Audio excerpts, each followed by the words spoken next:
Live from Shea Stadium in Flushing, New York. Today, the New York Mets finished their season series with the St. Louis Cardinals. Mets Baseball 96 is brought to you by Bud Light, official sponsor of the 1996 Olympic Summer Games. Make it a Bud Light. By your Tri-State Ford dealer. And by Coca-Cola. Always playing, always Coca-Cola. Pitching for the Cardinals this afternoon, the right-handed sinker baller, Mike Morgan. Mike's record 3-4, a 4.01 ERA. And for the Mets, Jason Isringhausen. Jason 5-11, his earned run average 4.78. It is that time of the year for the New York Mets St. Louis Cardinals. Last game, they will play against one another. Hello, everybody. Gary Thorne, Tim McCarver. For Ozzie, a final visit at Shea Stadium, and for the Mets, the end of a homestand. And a very good homestand, I might add. As a matter of fact, I think the Mets took the momentum of winning 3 out of 4 in Montreal and brought it home. 5-2 on this homestand. The Mets have outscored their opponents only 34-30, which means their pitching has been good.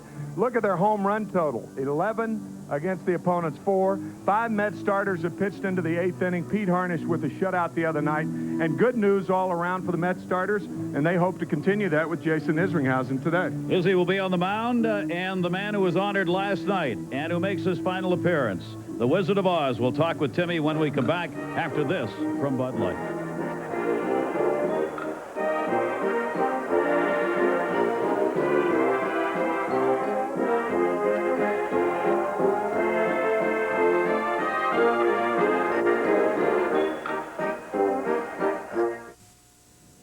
Welcome back to Shea Stadium as we await the final game between the Cardinals and the Mets this year. And speaking of final, it's the last time that you folks in New York will have a chance to see Ozzie Smith play. Ozzie, what are your emotions going into all of the towns in the National League for the last time?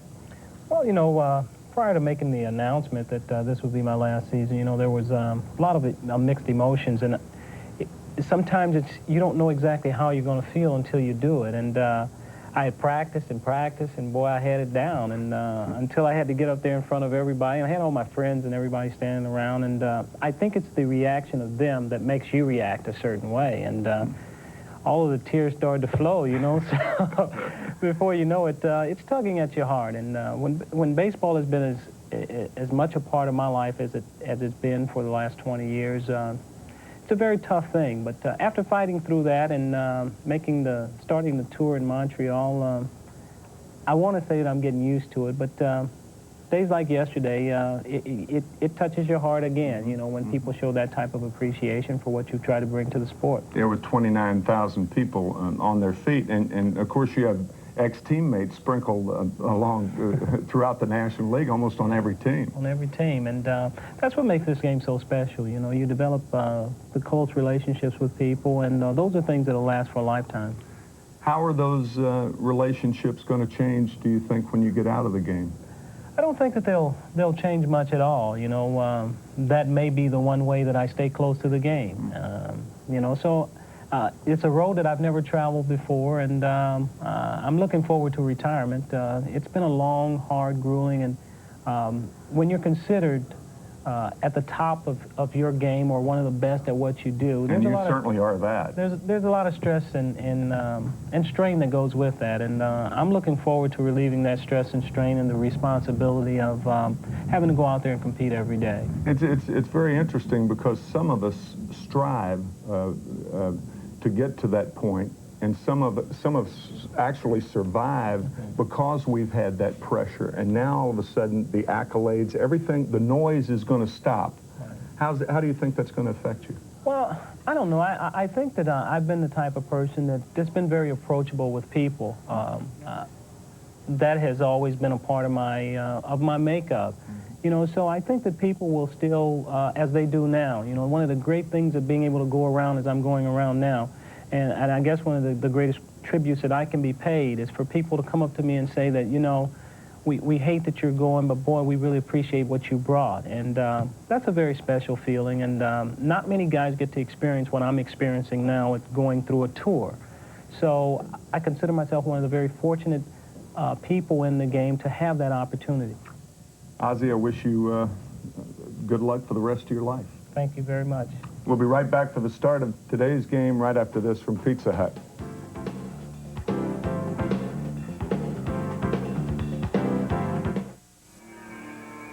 Back here at Shea Stadium on Banner Day as we get set to go with the final game of this series and the final between the Cardinals and the Mets in the year. 23-year-old right-hander Jason Isringhausen will make his third career start, facing the Cardinals twice this season. A loss and a non-decision against them this year. He's coming off a win against Pittsburgh 5-4, 8 innings where he gave up 4 runs on 10 hits, and he'll try and make it 2 in a row today. And the Cardinal lineup brought to you by Honda. Leading off for St. Louis, shortstop Royce Clayton. Center fielder Ray Lankford batting second, and Ron Gant, the power-hitting left fielder, hitting third. Brian Jordan batting fourth. First baseman John Mabry will hit fifth. Gary Gaetti, the third baseman, hitting sixth. Danny Schaefer behind the plate batting seventh. Mike Gallego, the second baseman, hitting eighth, and Mike Morgan batting ninth. The defense for the New York Mets today, and there will be a couple of changes in it, as Gilkey's got a bad ankle, and so Chris Jones will start in left field. Johnson and Ochoa center and right. Around the horn, Espinoza again will be at third as Baerga continues out with the abdominal muscle problem. Ray Ordonez at short, Edgardo Alfonzo at second, Butch Husky at first, and the battery for the Mets, Isringhausen and Todd Hundley in his 106th game this season for the Mets behind the plate. There is Alvaro Espinoza, and he's getting more playing time than he ever dreamed possible. It'll be his 7th game since joining the New York Mets. He's been red hot at the plate for New York with 6 hits and 14 at-bats, and again will start at third base in this game as he did in the ball game last night with Carlos Baerga out. Gary, I talked to Carlos before the game. Bernard Gilkey also out. Gary mentioned the sore ankle. I talked to Baerga before the game. He said that he will rest that pull abdominal muscle tomorrow in Chicago. The Mets play a night game in Chicago, 8:05 New York time tomorrow night, and then will probably be ready by Tuesday. And Dallas Green very cautious about his newly acquired second baseman slash third baseman. Don't want to bring him back too early. We'll have that game Tuesday, Timmy, here on 9, a 2:20 Eastern start. Ready to go, Jason Isringhausen to Royce Clayton, and we're underway on this Sunday afternoon. Great ball game here last night with the Mets coming away with the 1-run win, 5-4, improving their 1-run mark to 20-19 on the year. The Cardinals are 19-19 in 1-run ball games. And Clayton, this one to right field, Alex Ochoa. Clayton's retired, 1 away. This is a real rubber game of a 3-game series because both teams took leads in both first games and had to stave off the opposition. The Cardinals leading 4-0. Tony La Russa saw his St. Louis team a Ron Gant grand slam on Friday night. The Mets almost caught them, and the same thing yesterday. The Mets taking a 5-run lead, and the Cardinals almost caught them. These teams have played some outstanding games against one another. They've had 6 1-run ball games of the 11 played, and the Mets have won 4 of those 6 1-run games, including the one yesterday. Ray Lankford has gone 3 for 9 in this series against the Mets. Lankford coming in, having an outstanding season, batting at .274, 62 RBIs, 18 homers for the speedy center fielder. He made a couple of outstanding plays in the ball game last night. 1-0 delivery to him is a strike on the outside corner from Jason Isringhausen. In Izzy's last start, Timmy and I noted a pitch that he was throwing that seemed to have some real drop on it. We thought it was a splitter that he was trying, and found out after the game that it was not. He is throwing a three-fingered changeup, threw 35 of them in his last start. But boy, it sure looked like a splitter to us. It really did. It wasn't as fast as a lot of split-finger fastballs, but it went down like most. Great movement on it. He was real happy with it, and that's why he threw so many of them. And there it is again right there. 3 balls and 1 strike on Langford. Well, in trying to make the transition and bringing a new pitch into your repertoire, you don't want to fall in love with it. And that's a catcher's responsibility to see to it that you don't. 3-1. And the walk given. That has been a problem for Izzy this season. His 64th walk in 144 innings. Number 5. Runner on, 1 down. Gant coming up. Our umpiring crew today: Randy Marsh, a veteran at home plate; Harry Wendelstadt, the crew chief at first; Brian Gorman, and Kerwin Danley, the umpiring crew for this series.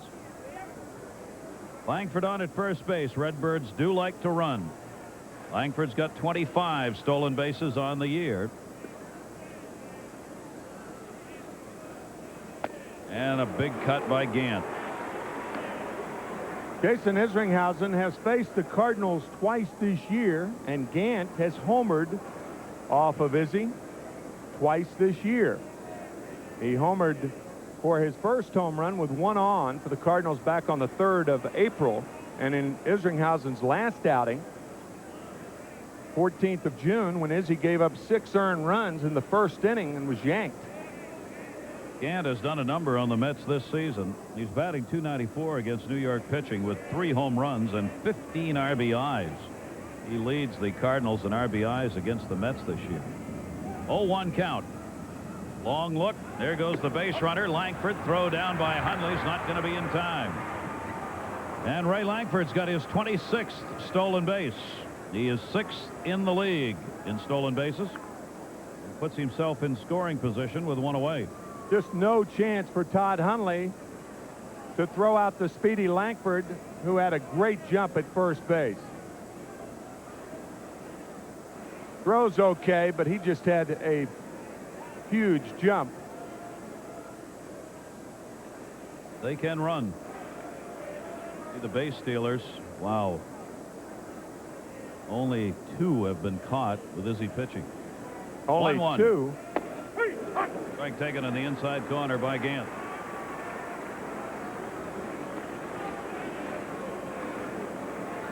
One ball, 2 strikes, and 1 down. Gant 1 for 7 in the series. Holding him close at second. Alfonzo, the second baseman, keeping Langford close, and Izzy will step off. And our apologies to you folks. We just ran into a momentary audio problem. Gary and I are looking at one another, talking like those old silent movies, Charlie Chaplin. Trouble was, we actually were on the air, I guess, but we didn't know it. Here's the 1-2 pitch. Great knuckle curve, and Gant strikes out looking. Well, he's working on that 3rd pitch, that 3-finger changeup. That, of course, a primary pitch for him, that knuckle curveball. Batting 4th, number 3. Right. That is a nasty curveball, and Gant following with his bat. That's almost like the inside fastball, the left-handers from a right-hander, when they throw those hands up. When that bat follows the ball down, you know a hitter's totally fooled, and Gant was. Big out right there, 2 down. Langford remains on at second base, and the ever-dangerous Brian Jordan. Towards second base, Edgardo Alfonzo up with it. And Izzy works his way out of a minor problem here in the first inning with the base runner left on at second. Cardinals do not score. The Mets coming up after this from Mobile. Mets will be facing a veteran in this Sunday afternoon game, right-hander 36-year-old Mike Morgan. There are his numbers. His last start ended up being a rainout against Philadelphia. Rained out last Wednesday as it went only 2 innings. So Morgan coming back for the start here today. After shoulder surgery earlier in the year, you know you're in trouble when your start is stopped. The Mets lineup brought to you by your Tri-State Quality Ford dealer. Johnson, Espinoza, and Chris Jones in left. Todd Hundley, the cleanup hitter. Butch Husky at first, batting 5th. Alex Ochoa, the right fielder, batting 6th. Edgardo Alfonzo, the second baseman, hitting 7th. Ray Ordonez at shortstop, hitting 8th. And Izzy batting 9th. Take a look at the defensive alignment for the St. Louis Cardinals in today's game. In the outfield, left to right, it'll be Gant, Langford, and Jordan. That is an outstanding outfield. The infield, Gaetti, Clayton, Gallego, and Mabry around at first base. And the battery of Morgan and Schaefer. Lance Johnson stands in. Will he hit the first pitch? Mercy. Blocked that one. He didn't even swing. It's an odd day at Shea. The rarity when he doesn't swing at a first pitch strike. He knows something we didn't know about that first pitch. 1 ball, 1 strike on Lance. 4 for 9 in the series. Comes in with the 9th best average in the league at .315. And loops that one to left where Gant is standing. And there's one away.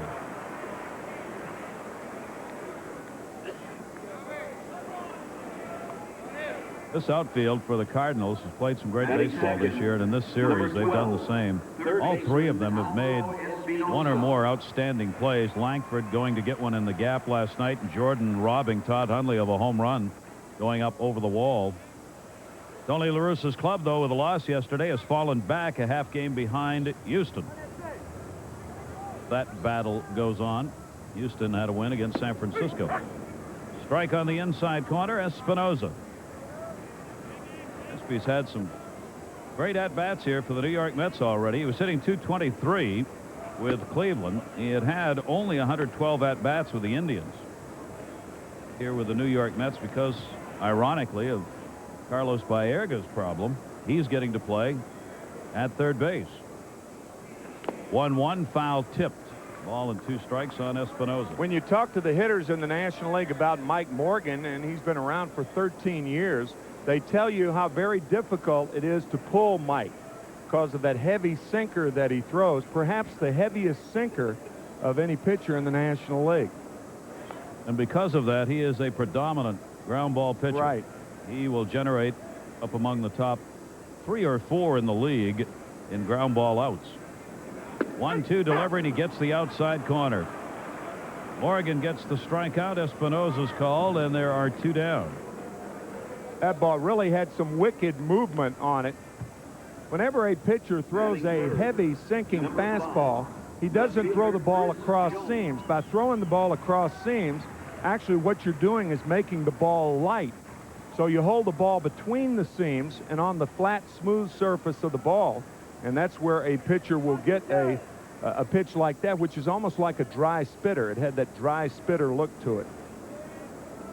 Morgan doesn't strike out many and doesn't walk many. He will generally just take the outs on hit balls. Foul back by Chris Jones.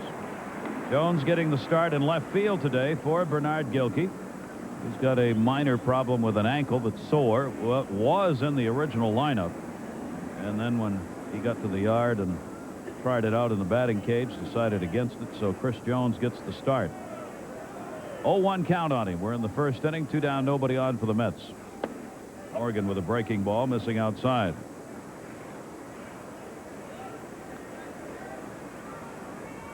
There is Bernard Gilkey, who will be set to go in Chicago. Down to third, backing up on it, Gaetti. Strong arm over to Mabry, and that'll retire the side. So Morgan sets the Mets down 1-2-3. We've completed 1 scoreless here at Shea. Back after this from your local Mazda dealer.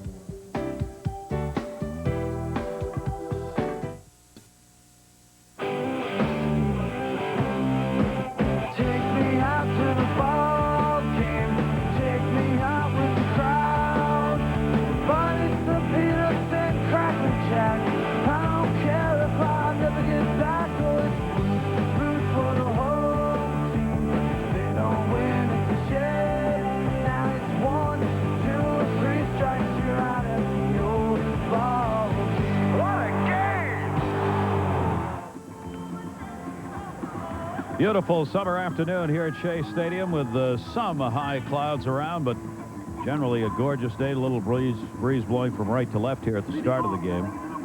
A good crowd on hand, and happy birthday to you. It's not Maryland, but hey. It's not the Bill Murray version either. Dallas Green, 62 years old today, and that makes him the oldest manager in the major leagues, with Tommy Lasorda's retiring. Wished him happy birthday, and you get out of here. I don't want to hear that. Once you're past 50, you don't keep up with your birthdays like you once did. Always better than the alternative. And the pitch is taken up high. John Mabry. Mabry, a pinch hitter in yesterday's game. Started game 1 of this series, has an 0 for 5 in it, but has a very good season going. Izzy misses down low, 2 balls and no strikes. John Mabry staying above the 300 mark virtually all of this year. 305 in this one. That's going to be a gapper coming on Jones. He'll play it on the hop. And Mabry is on with a single to lead off the 2nd inning. The first hit off Jason Isringhausen. Batting 6. Number 8. Gaetti and Schaefer do up. Gary, John Mabry is a bit of a hitter like Alex Ochoa. His natural stroke is the other way. The Cardinals have tried to get him to turn on some inside pitches, much the same as the Mets have preached to Ochoa in counts, 2-0, 3-1 count, to try to get a pitch inside and turn on it. But Mabry, in a real transitional year as far as that's concerned, he's going to be a fine hitter. Gary Gaetti rips that one foul. Gaetti had one of the best at-bats we have seen this season in last night's game. He drew a walk in the 8th inning off Jerry DiPoto in a ferocious battle between those two in a tight ball game, fouling off 5 pitches that were outstanding inside low sinkers from DiPoto. Gaetti earned himself a walk and kept an inning going. He's had a very good series both at the plate, 2 for 6, and also in the field, where he's made a couple of sparkling plays at third base. 37-year-old veteran who had his best home run year last year. How about that? He's hit some dingers this year as well. Izzy misses inside on this one. 1 ball and 1 strike on Gary Gaetti. Gaetti, a casualty of the new financial structure of baseball. Kansas City Royals simply couldn't afford him regardless of what he did last year. Had 3 home runs in his last 6 games. Fights that one off hard, and it's a ball and 2 strikes. And you might ask yourself, well, what is the new financial structure of baseball? I don't know. No money. No dinero. No dinero. Right. No pay, no dinero. I mean, we just saw that Pittsburgh Pirate Ball Club leave Shea after the Mets beat them 4 out of 5, and that was dreadful, the pitching they ran out here. They were AAA pitchers for the most part. Double-A. Yeah. 1-2, I think he went. Yes, he did. Harry Wendelstedt making the call at first. Gaetti, a strikeout victim again on the knuckle curve by Jason Isringhausen. Batting 7, number 4. Catcher Danny Schaefer. Wicked knuckle curve right there. It's got some movement on it. 1 down. Mabry remains on at first base, and Danny Schaefer, who's done all the catching. Tom Pagnozzi a bit bruised up. He took a foul ball off the catching wrist, and Pagnozzi has been out of the lineup. Schaefer's been in. He's had an 0 for 8. Towards the hole, Ray Ordonez slides to second and gets the force.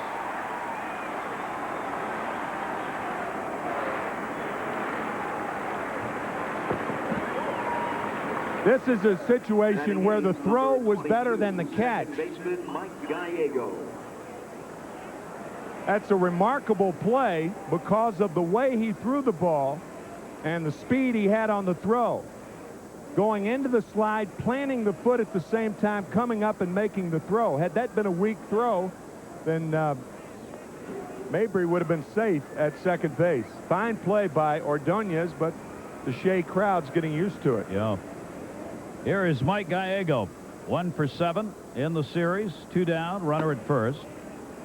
And it looks as though Ray Ordonez has responded to the comments by Dallas Green made to him about not taking his struggle at the plate out to the field with him.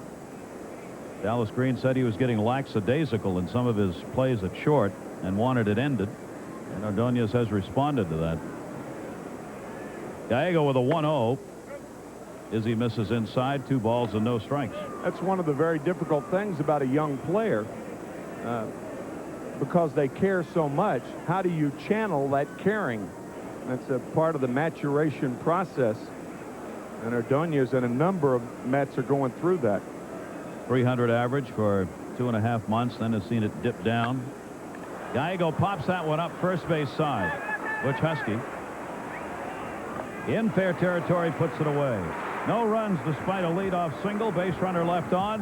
Scoreless at Shea. Back after this from Nobody Beats the Wiz. Don't touch that smile. Get ready for Malcolm and Eddie, starring Malcolm Jamal Warner and comic Eddie Griffin. Back to back. August 26th, only on UPN 9.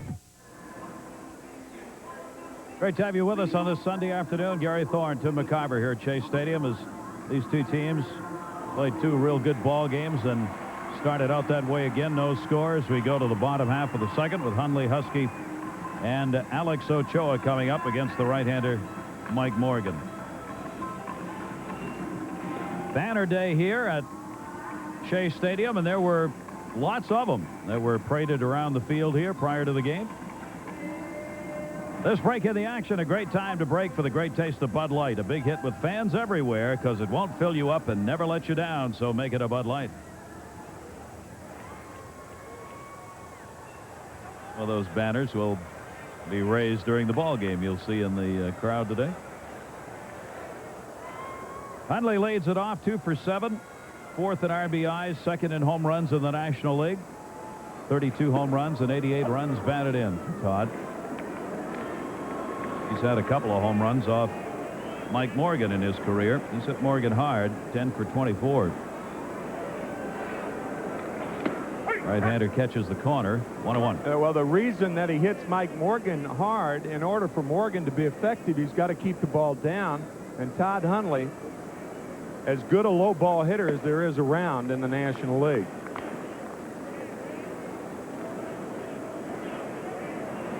Two ball, 1 strike count on Hundley. Husky and Ochoa will be coming up. Morgan inside to him, up high, and missed with it. 3 balls and 1 strike.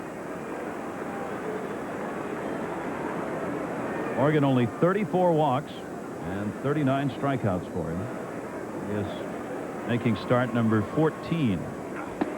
And the off-speed pitch is on the inside corner. Danny Jackson, activated by the Cardinals last night, starter most of his career, will now work out of the bullpen, at least for the moment. Alan Bennis has had a couple of tough starts. Way back in right field, a new home run record for Met catchers. Todd Hundley gets his 33rd, and the Mets have a 1-0 lead.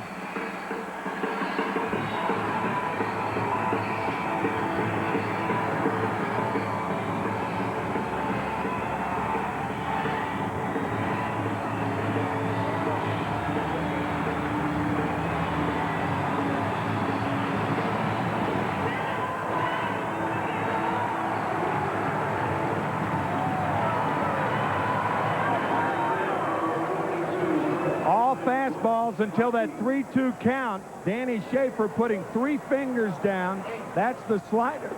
Pardon me, the slider. Hundley getting the slider.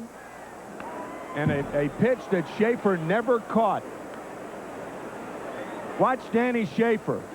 3 fingers. He had thrown him all fastballs up to now on the high slider. Good night. Wow. Todd Hundley on a tear. Butch Husky takes it outside, 1-1. Todd sets the new Mets mark for home runs by a catcher in a season.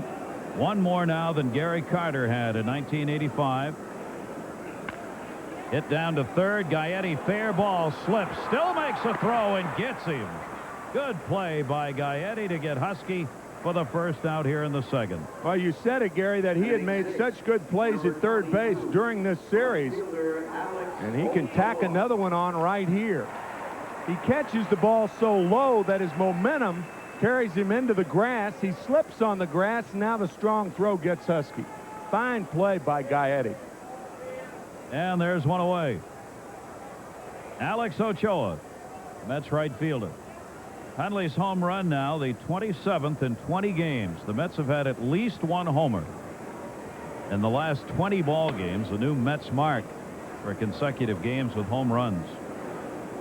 And Todd Hundley has certainly been a major part of that. I think the major league mark is 25. Oakland was chasing it until that 1-0 shutout by Hinkin. We will check that. There you go. Yeah, we will check that for you folks, but I think the major league record held by the Yankees, most consecutive games with at least one home run. John Mabry slipping, draws the ooze of the crowd. Number 13. Oakland, the major league record, 23 straight games. That is the National League high for this year that the Mets have now hit. 23 by Oakland is the major league mark. Well, the Mets closing in on that one. And a 1-0 lead. 2 down, Edgardo Alfonzo. And the fastball is taken inside, ball 2. Morgan has surrendered 11 home runs this year, 3 of those 2 left-handers. Hundley's being the 3rd hit by a lefty. Alfonzo, the 2-0 to him is a fastball that misses, and Edgardo's up on the count 3-0. You almost expect Todd now to hit a home run every at bat. And not only a home run, but most of his home runs, not all of them, but most of them have been hammered. Yeah. I mean, no doubt about it type of balls. Had that great sound to him, huh? Yeah. Alfonzo on a 3-1. Gaetti's got it. And that will retire the side, but not before the Mets get on the board. A run on a hit, the 33rd home run for Todd Hundley's put him there. Back after this from Colt Classic.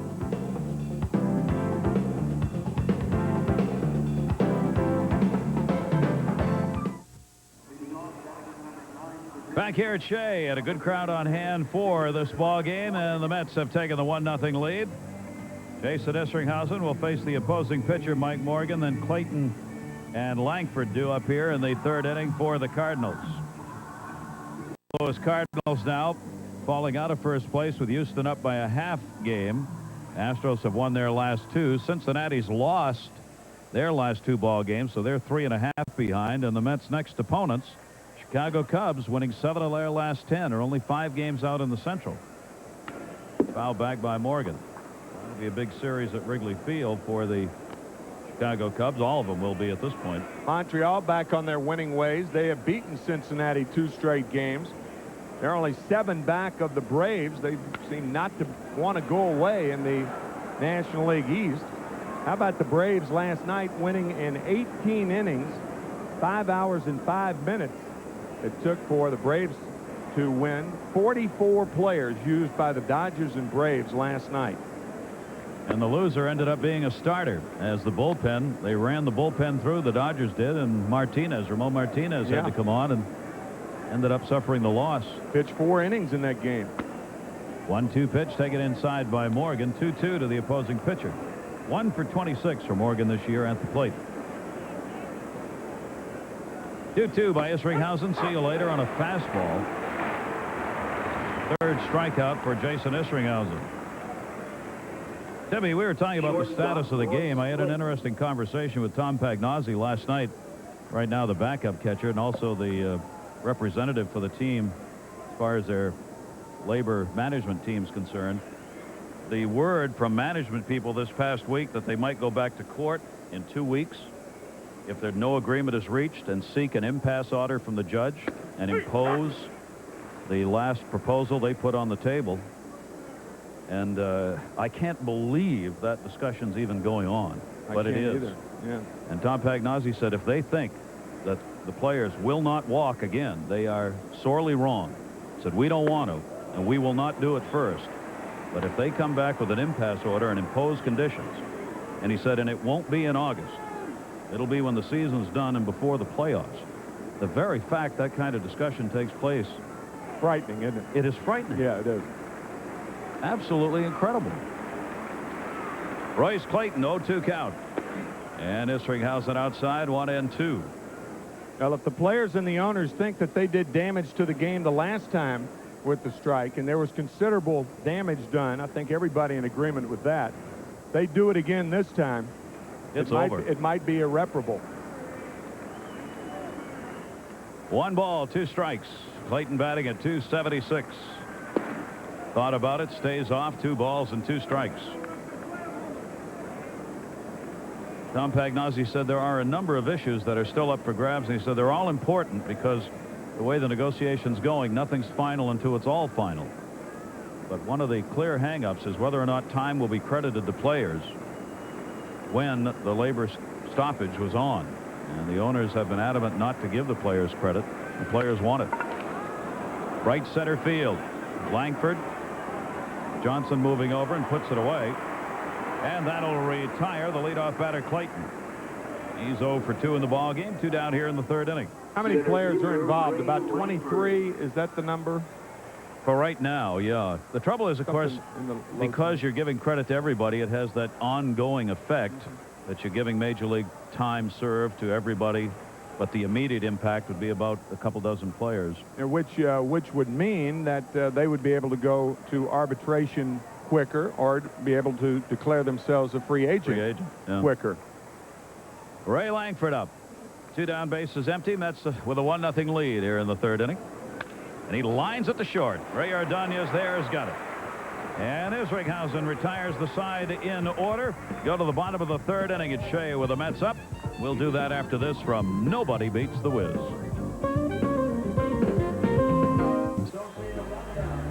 The Diamond View Suites at Shea Stadium, the perfect place to entertain clients or business associates.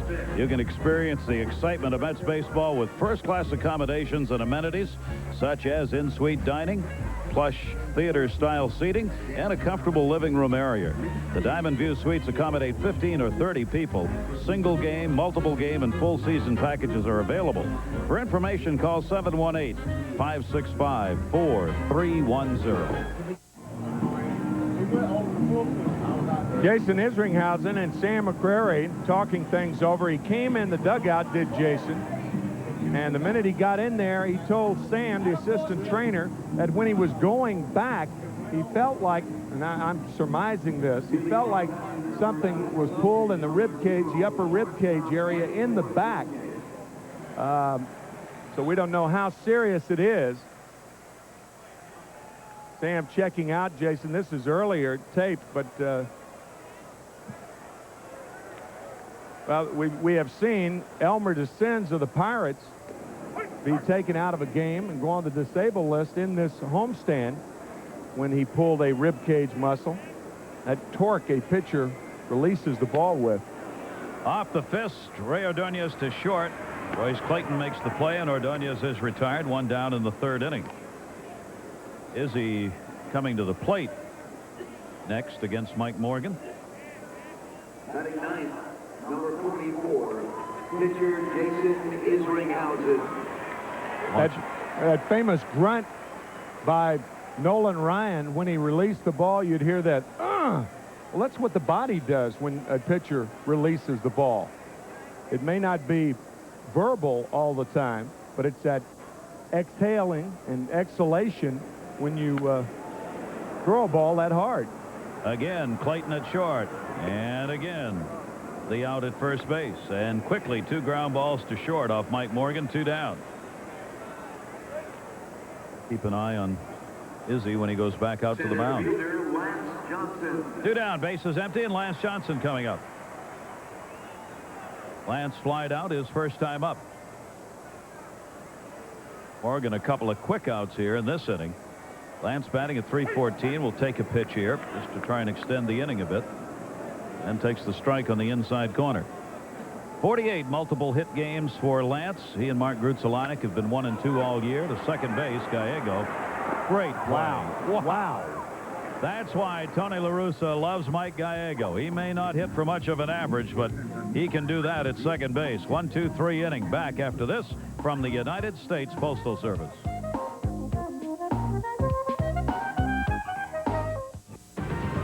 You're watching UPN 9. Our line score through 3. The Cardinals with 1 hit and the Mets with 1. But the Mets was the home run by Todd Hundley, while Mabry had the single for the Cardinals. Look at that. What planet? Looks like a light bulb. Maybe that guy had an idea. Whatever it was a bad idea. And it's gone out. Well, we had those guys with the aviator caps on the other night. I guess the other afternoon. And now today, yet another zany hat.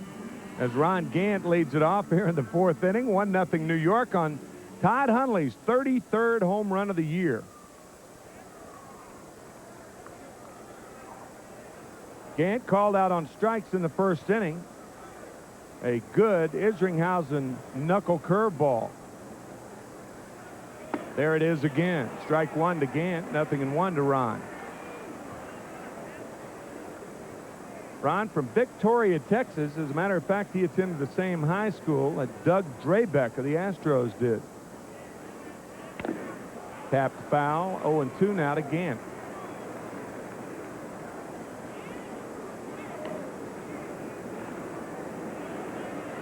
Cardinals game was also the Mets game. When Gant was signed by the Cardinals, 5-year contract, $25 million. That left Bernard Gilkey expendable. Mets traded for Bernard, and he has been nothing short of remarkable for this team this year. Inside, ball 1, 1-2 to Ron Gant.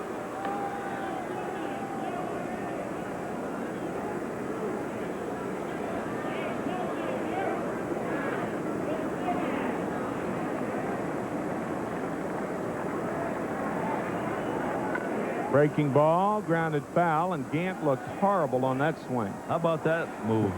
Look at him shake his head. That was like a moving 9-iron shot right there. Slipped in the sand trying to get it out. He literally was skipping here on this pitch. The movement down and into him. It was one of those knee-buckling swings right there. Outside with the fastball, 2-2 to Gant. 1-0 New York here in the 4th.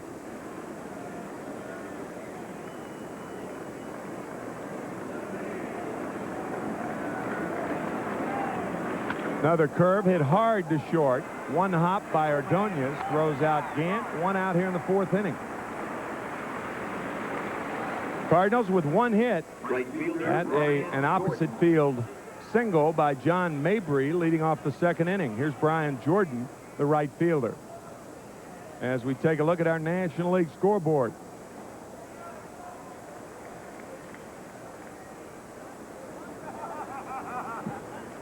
Lavin and Nomo tonight. Good matchup. Yeah.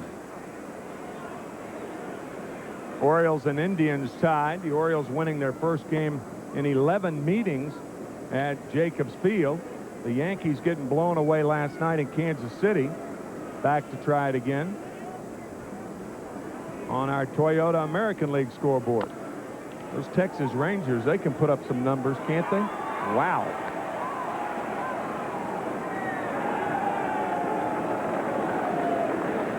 They've got one of the best home records in baseball, 37-22 at home this season for them. Losing to the White Sox last night. The White Sox only 5 back in the American League Central. 2 balls and a strike now to Brian Jordan. He grounded to second his first at bat. Tells you something about the importance of Frank Thomas when they get him back in the lineup. Yep. I mean, they struggled while he was out of there, and who wouldn't?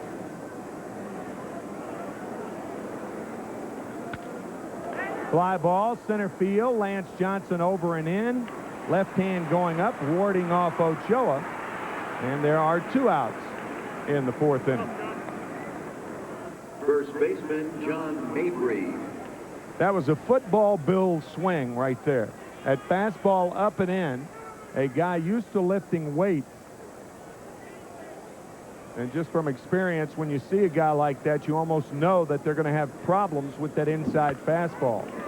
As John Mabry fouls the knuckle curve away, 0-1 to Mabry.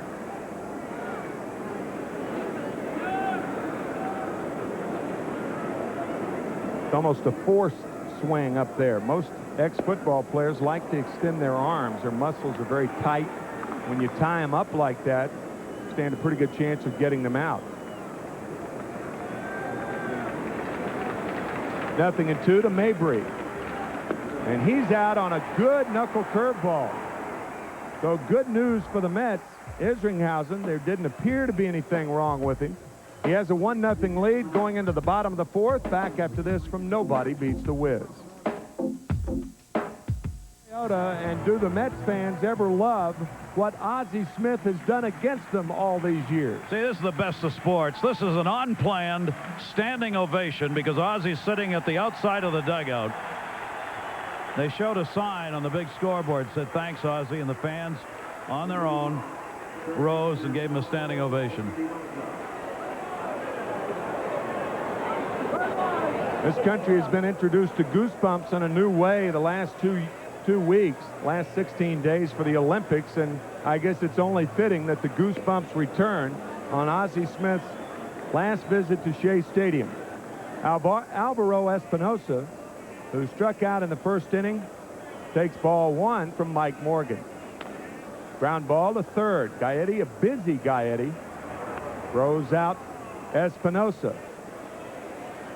So of the 10 outs recorded through 3 1/3, 8 have been on the ground. 1 strikeout, 1 fly ball. Bad sign for the Mets because that means Morgan has good movement on his sinker.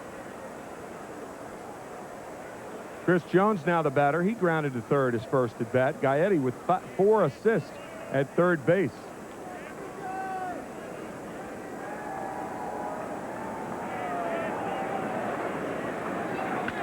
Hammered to left center field, and Langford right there. Ball took off like it was going to be a gapper, but it seemed to straighten out instead of hook into left center. And Langford was there to make the play. We've mentioned how Langford plays a shallower center field than most major league center fielders. And we have seen him going every which way but loose in this series to catch balls that otherwise would be in. I mean, we saw him go back on the warning track the other night to get one when he was in. This one looks like it's headed for the gap with that great speed he has, and his initial reaction always so direct and positive. Todd Hundley now takes a fastball outside. He homered on a 3-2 slider his last at bat.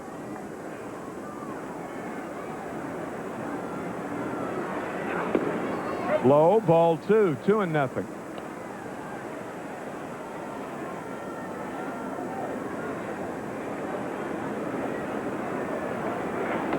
Ball 3, 3-0.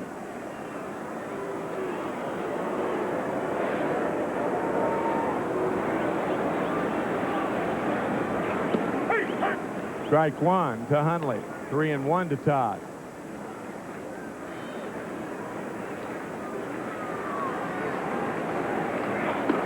Outside corner and a good pitch by Morgan. Full count to Hundley. I don't think Todd's going to see another slider, do you? Not in the strike zone. Tap toward third. Gaetti again. That's 5 assists for the Cardinal third baseman as the Mets go in order in the fourth. Still 1-0 New York. We're back after this from Mobile.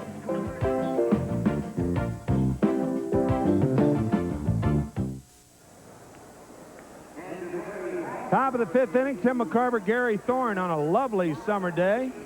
Day in, day out, at home or on the road, you can always count on the great taste of Bud Light. It won't fill you up and never let you down, so make it a Bud Light. Only run of this game, Todd Hundley's 33rd home run of the year.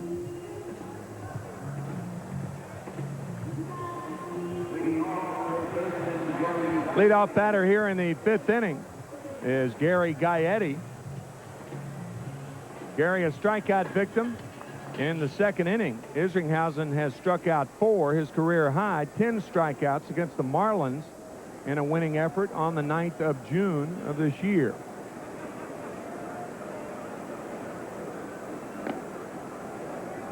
Strikeouts for most pitchers, not necessarily an indication of their effectiveness, but for Isringhausen, it means that knuckle curve's going down and in the strike zone. 2 balls, no strikes to Gaetti.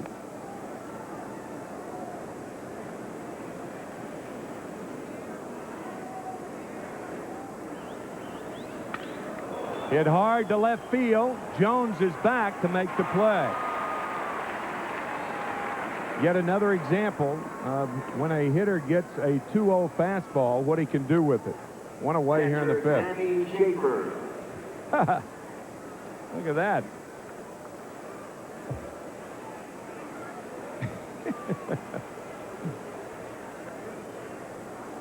Smile. Come on. Oh, that's right. Yawn. Like her dad's on diaper duty. Dan Schaefer to Johnson in center. 2 outs here in the 5th inning. Second baseman Mike Gallego. Another strong inning for Isringhausen. The Cardinals with only 1 hit. An opposite field single by John Mabry to lead off the 2nd inning as Mike Gallego steps up. Carlos Baerga talking to Dallas Green. Dallas's 62nd birthday today. And a fastball high to Gallego. Be nice for Dallas to celebrate his 62nd with a Met win in a city where he won in 1984. 1-1 to Gallego as the Mets head for Chicago this evening after the game. Dallas, the president of the Chicago Cubs, taking over the Cubs in 1982. Was fired in 1987. 1-1 to Gallego. Looked like a cut fastball to Gallego. Strike 2, 1-2 to Mike.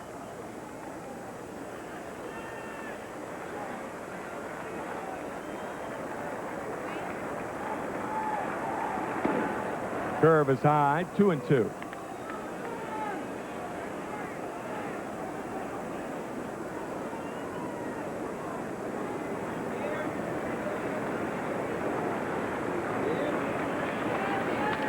Ground ball towards short. Ordonez throws out Gallego. Isringhausen has retired 11 in a row. He has a 1-0 lead. Back after this from your Tri-State Toyota dealer. The laughs are on the house. When LL Cool J is in the house. Premieres Monday, August 26th, only on UPN 9. 1-0 Mets over the Cardinals, bottom of the 5th, and Gary Thorne back in to read the New Dodge quiz. Okay, folks. All right. Which other sport has its National Hall of Fame less than 20 miles from Cooperstown, New York, where the Hall of Fame inductions this year are at this moment taking place? Well, I know which other sports Hall of Fame is not less than 20 miles away from. And I know it's not football. No, it's soccer. Soccer. I mean, wait a minute. No, I didn't mean that. Bowling. Bowling. We know where that is. The Bowling Hall of Fame in St. Louis, across from the ballpark. Right across the ballpark. Yeah. Did I tell you I once did bowling for a year? No, you didn't. I did. Did you really? Husky drills that one into the left field corner. Over to get it is Gant. And Butch Husky is on with a leadoff single here in the 5th inning. So he's 1 for 2. And the Mets have their 2nd hit of the ball game. With Ochoa and Alfonzo due up against Mike Morgan. You've gone from strikes to strikes then, right? It was. Some of the toughest interviews. We used to do 5 bowling shows a day on Sunday in Portsmouth, New Hampshire. And had to interview the winners after each match. Now, I want to tell you, there aren't a lot of questions to ask about pin placements. These were not professional bowlers. No, or were they? No, not really. No. Alex Ochoa towards the hole, and he's got a base hit. So the Mets on the first 2 pitches bobbled, but not enough for the runners to advance, have 2 hits. And Husky stops at second base. Ochoa's on at first, 2 singles with nobody out. And the man who invented the automatic pin replacement was my color commentator from Massachusetts. Wow. He at that point, that was about, that was 15 years ago, I guess. He at that point was about 82 years old. Wonderful gentleman. What an experience that was, though. I really did enjoy it, but doing bowling was not something I'd seen in my future. And there it was. Your remuneration was in 7 figures in those days? Yes. And there were 3 of those numbers were to the right of the decimal point. Edgardo Alfonzo takes the pitch inside for a ball. 1-0. Now the Mets with a chance here. Edgardo would love to come out of this funk that he has been in. You were paid in bowling lessons that year, right? Which obviously has earned me a lot of money on the tour. 1-0 count. Husky at second, Ochoa at first base. No throw at second base with the Gallego moving over. Hey, it's a good time to put the hit and run on here. Counts in Alfonzo's favor. He's a contact hitter. Bottom of the order coming up. It's a risky play, but you have the lead. You can take more chances when you're up. That's leading 1-0 here in the 5th inning. Mike Morgan. Runners not going, and he fouled it off himself at home plate. My former radio partner, Hall of Famer Bob Murphy, on the right, did Bowling for Dollars on Channel 9 years ago here in New York. Murph's about covered the waterfront. Basketball, football. There's Mike Shannon leaning back. He bowls regularly. Mike with Jack Buck during the Cardinal game this afternoon. 1-1 up the middle, base hit. Husky makes the turn. Langford in to pick it up. Ray Langford, no play. 2-0 Mets.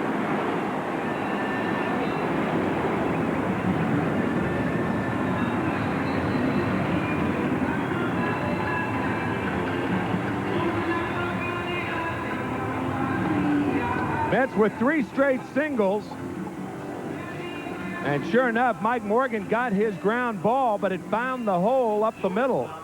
Langford charging quickly, but Husky with a good jump from second scores easily. And the Mets tack on another one. Alfonzo 20 RBIs on the year, and Ochoa stopped at second. Throw came in there. Still nobody out. Here's Ray Ordonez. 4 hits for the Mets. He squares and takes it outside for a ball. Ray grounded out his first time up. 1 for 6 in the series. You might be asking yourself, isn't it odd for your 8-hole hitter to be bunting with the pitcher up next? Well, Jason Isringhausen entered the game batting .262, 2 points higher than Ordonez. Fewer at bats, obviously. Squares again, drops it foul. Came up and bounced off Ray Ordonez. 1 ball, 1 strike. Mets on top 2-0. There is Isringhausen on deck.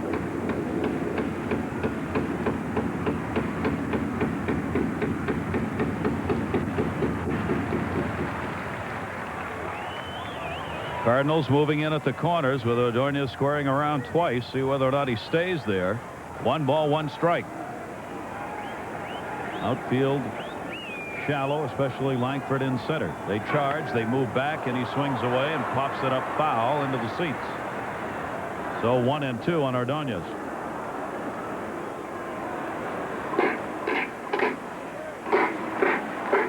Mike Morgan, no walks, a strikeout so far.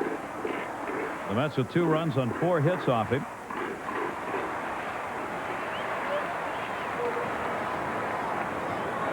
He had retired 9 in a row after the home run by Hundley prior to the leadoff single by Butch Husky here in the 5th inning. 1-2. He squares on a 1-2 and takes the strike. So Morgan, his second strikeout. You don't know, Gary, whether Ordonez did that on his own or whether he got the sign. Either way, in my judgment, it's the wrong move. We talked about that 2-strike bunt by a regular player the other day, and the chances are that, you know, with all of the things that you can do by swinging, moving the runners along, by bunting with 2 strikes, a lot of bad things can happen, and it did. Well, Jason Isringhausen has 8 RBIs, well ahead of all other Met pitchers. Paul Wilson with 3, second most among the pitching staff in runs batted in. Izzy has had 2 doubles and 2 home runs among the 11 hits he's picked up this year. They're playing bunt, and he does square and fouls it off outside of first.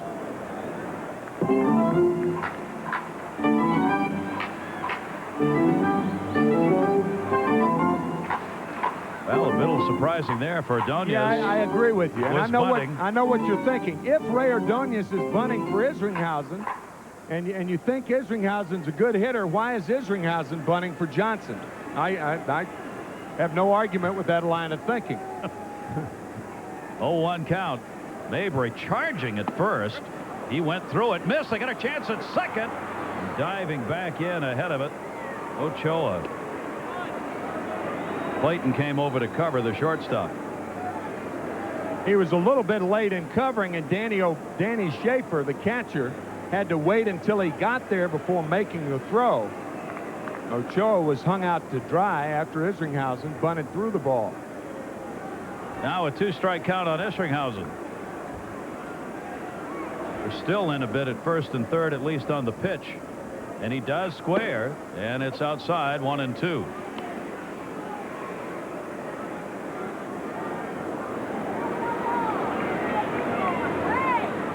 Mike Cubbage at third. Mets have a run in here in the fifth at a 2-0 lead. Ochoa's got Clayton right behind him. 1-2. They charge again, and he's out of there. So the Mets, 2 strikeouts on attempted bunts with 2 strikes on the batter. 2 down. Center fielder Lance Johnson. Now, the Mets pitchers do not do a good job bunting runners over. Bobby Jones is the best bunter on the staff, but their young pitchers are not proficient in bunting runners over, and that's part of your job. Well, Morgan now will face Johnson with 2 on, but 2 down. He slaps that one foul, trying to go to left field. Lance has had an 0 for 2, has grounded out and flied out. 3 singles in the inning, a run in, the RBI to Alfonzo.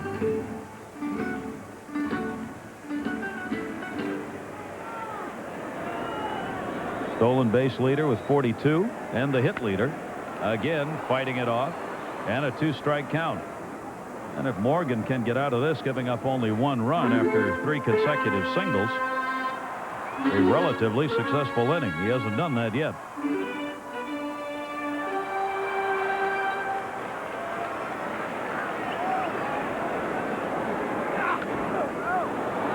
Holds the count at 2 strikes on the foul ball straight back.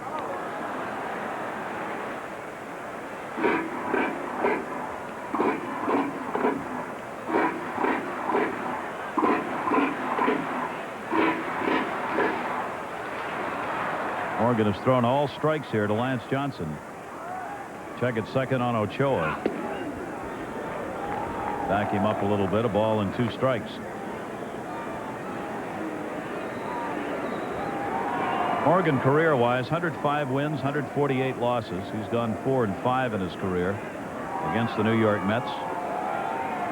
Trying to work his way out of this. 1-2 delivery. Lance Johnson to left field.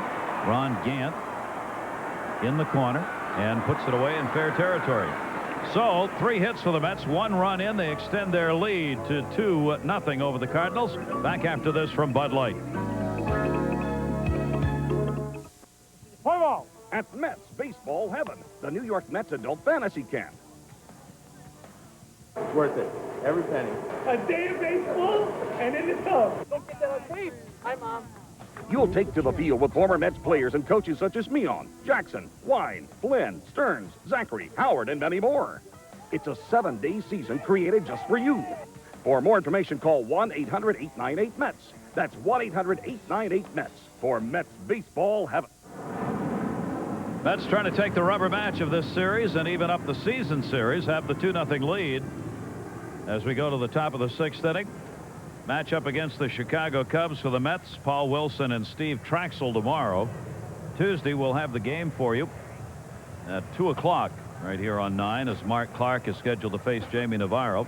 And on Wednesday, Bobby Jones and Telemaco, Amari Telemaco, will be making the start for the Cubs.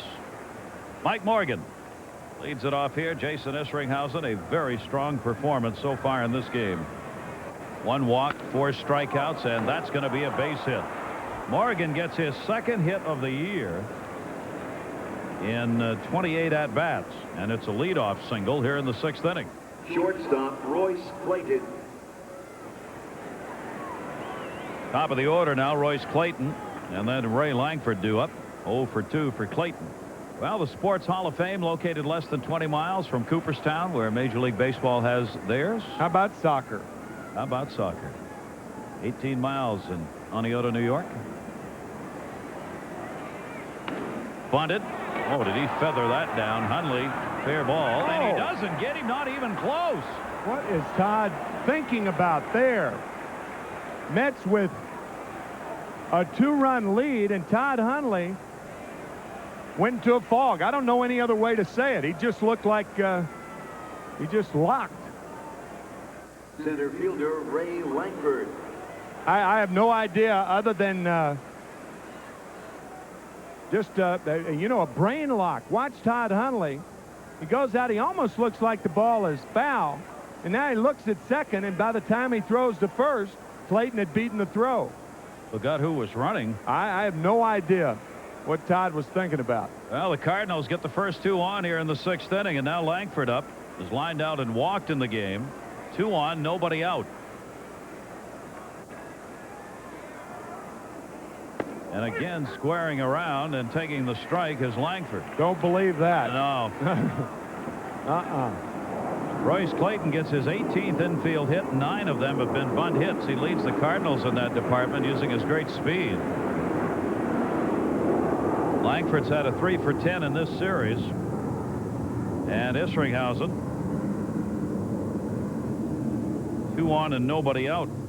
First inning, the Cardinals have had 2 on. A slow topper to short. Ray Ordonez tried to glove shovel it, and out at third.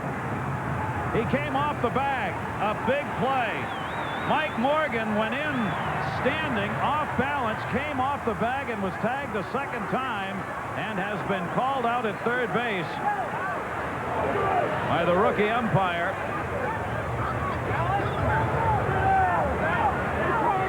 Well, he can't take it back. You still got to call him out. He's out.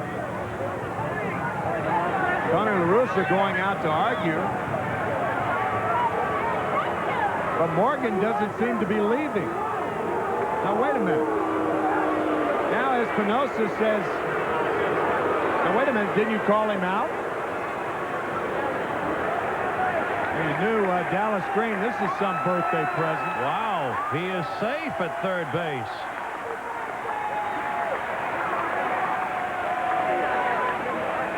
Timmy, I've got to say, because I'm not sure he ever gave the out sign.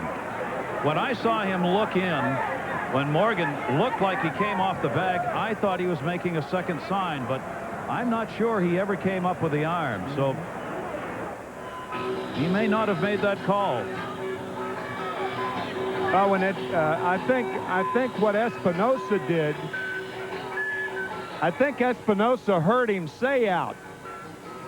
And that's why LaRussa came out there, because obviously Reynolds heard the same thing. He's the third base coach.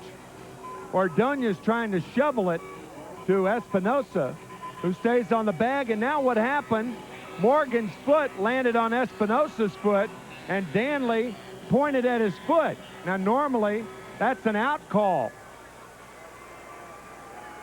Watch his foot stay on Espinoza's foot. Right there, the left foot. Right foot comes across the bag, and the left foot, it appears, comes off the bag. And that's when it appeared that he made an out call. That's why Reynolds went out to argue. Well, a big call. The bases are loaded, nobody out, and here is Ron Gant.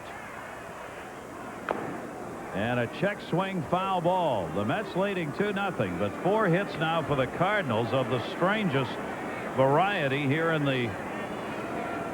They've got 4 hits on the game, and 3 of them here in this 6th inning. Might add that Ordonez did not have a play on the speedy Langford at first base, so he did take the proper approach, trying to shovel the ball to Espinoza. Ron Gant. 0-1 delivery to him, up high. Fakes the throw to second base, none made. Friday night, grand slam home run. Ron Gant had 6 home runs in his last 13 games. This was the one he got on the one bad pitch Bobby Jones made in that game. 1-1. Breaking ball popped up outside of first, no play. Back into the seats. Good try by Husky, but just out of his reach. His numbers with the bases loaded are truly incredible. Actually, his first grand slam coming against Bob Walk in the 1991 playoffs. He had never hit a grand slam home run until that day against Walk. I think it was game 2. Isringhausen's gone ahead on the count, a ball and 2 strikes. As we mentioned earlier, Gant already has 15 RBIs against the Mets this year. 1-2 the count. And Gant fights it back. Isringhausen has had Gant off stride in all of his at-bats. Morgan is the pitcher, the runner at third. Clayton down at second base and Langford on at first. Great speed at second and first for the Cardinals and those 2 base runners. Nobody out, 1 ball, 2 strike count on Gant. Right in the middle of the order for the St. Louis Cardinals.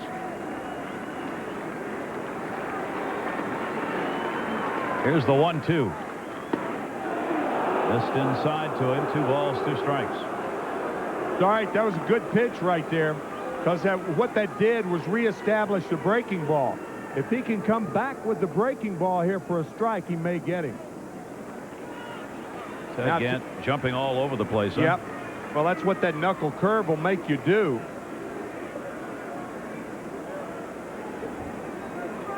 You don't necessarily come inside the hitters to get them out.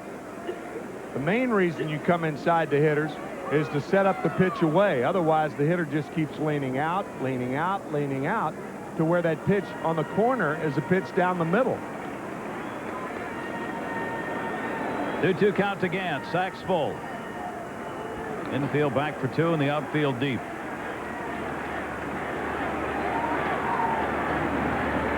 Two-two delivery. Check swing. Ground ball to third. Espinoza goes through his legs and 2 runs will score.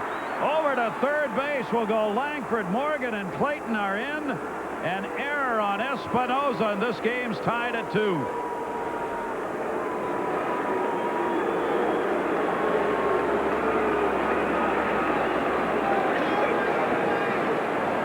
Right fielder. A very costly error right here.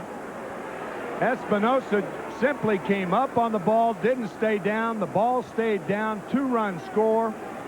Runners on at second and third, still nobody out. I'm not too sure they would have gotten 2 on that ball. It wasn't hit that hard. Gant a fast runner, but Espy probably was thinking about stepping on third had he made the catch. Tough inning, 2-2 game, and now Brian Jordan. That ball trickled so slowly out to left that Gant was able to go all the way down to second on it. So they've got runners at second and third here with nobody out. And the league's leading hitter with runners in scoring position, Brian Jordan, at the plate. .439 in these situations this year for Jordan. And just missed catching a piece of the uniform. 1-1. How in the world did that ball miss Jordan? Sucked in just enough on that one.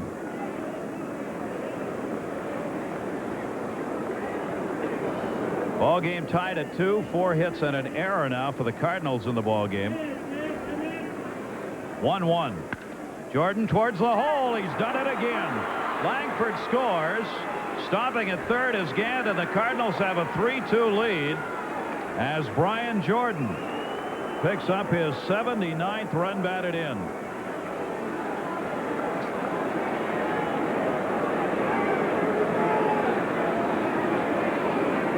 First baseman John This is really an ugly inning.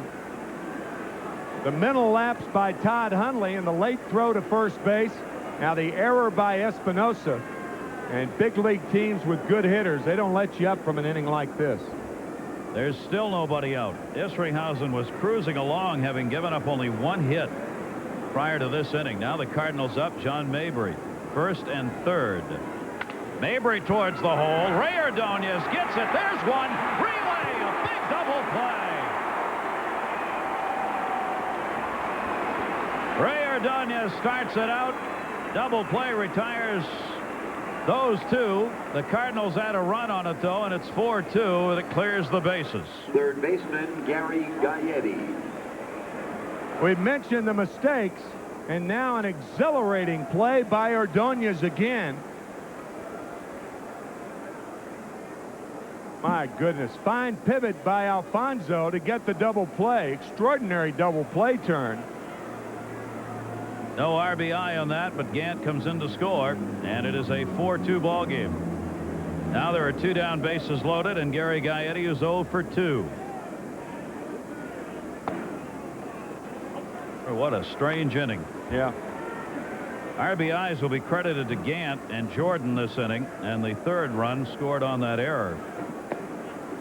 Isringhausen misses down low. 2-0 on Gaetti.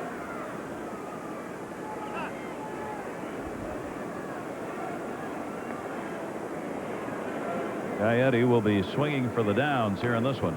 That's put a little shift on him. They play him to pull. Ordonez is on the outfield grass at short. Alfonzo swung around at second base. Outfield's moved over to left. 2-0 down to third. That's a fair ball. Espinoza's throw is in time. But the St. Louis Cardinals come up with 4 runs this inning, doing it on 3 hits and error. Nobody left on, and they've taken the lead. Now this on you from your Tri-State Toyota dealer. Well, Mike Morgan comes back out with the Cardinals leading it by a score of 4-2. This copyrighted telecast authorized under television rights granted by Sterling AA Enterprises solely for the entertainment of our audience. Any publication, reproduction, or use of the pictures, descriptions, and accounts of this game without the express written consent of Sterling AA Enterprises is prohibited. Any commercial or other use of the program, such as by charging admission for its showing, is likewise prohibited. Gary Thorne, Tim McCarver. Happy to have you with us here on this Sunday afternoon, and the Mets will have Espinoza leading it off against Morgan. Espinoza, Jones, and Hundley. 2, 3, 4 in the order for the Mets. Espinoza struck out and grounded out. Morgan has not walked anybody and has 3 strikeouts in the game. Mets have left only 2 on. Came in the 5th inning. Todd Hundley's home run is 33rd in the 2nd. And Edgardo Alfonzo with an RBI single. The 2 RBIs for the Mets. 1 and 2.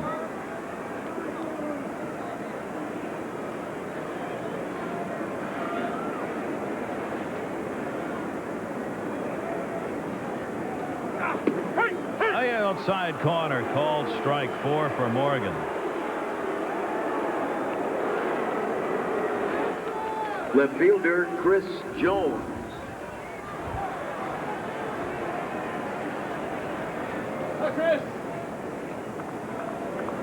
We mentioned Danny Jackson activated last night and in the bullpen, rehabbing at the minors over the past 3 weeks. I would imagine Danny out there just to get his work in.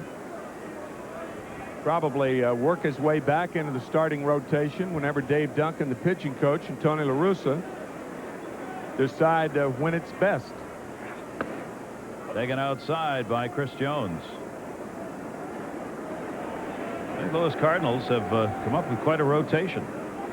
3 10-game winners, Stottlemyre and the 2 Bennis brothers. Donovan Osborne's got 9 wins.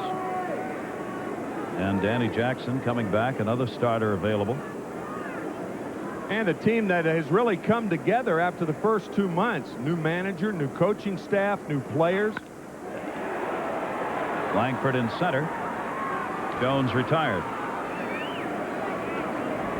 Sometimes it just takes an organization a while to get together with a lot of new faces, new guy at the helm.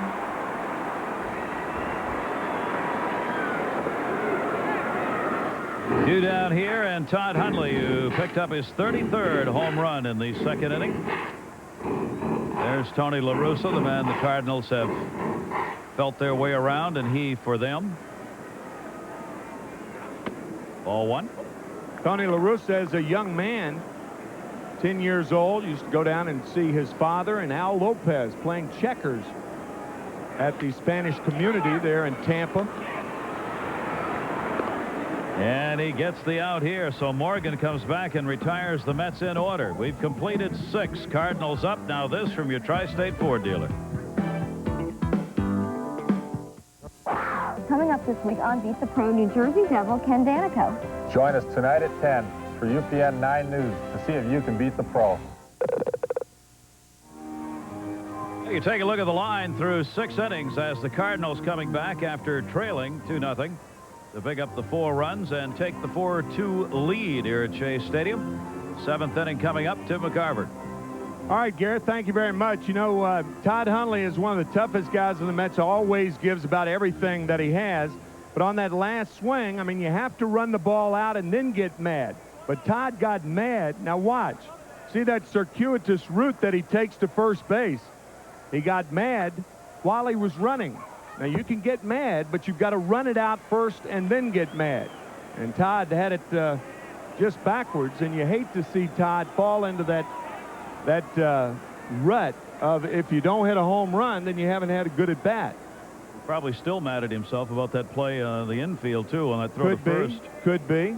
0-1 to Dan Schaefer, the catcher, and the curveball inside to Danny. 1-1 to Dan Schaefer.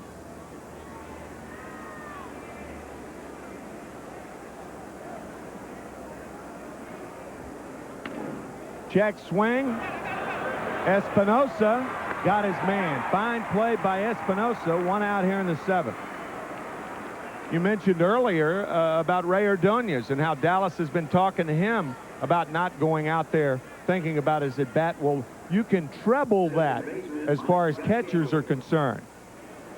Good play here by Espinoza. Only chance is to make the barehanded pickup and then make the good hard throw, and he does.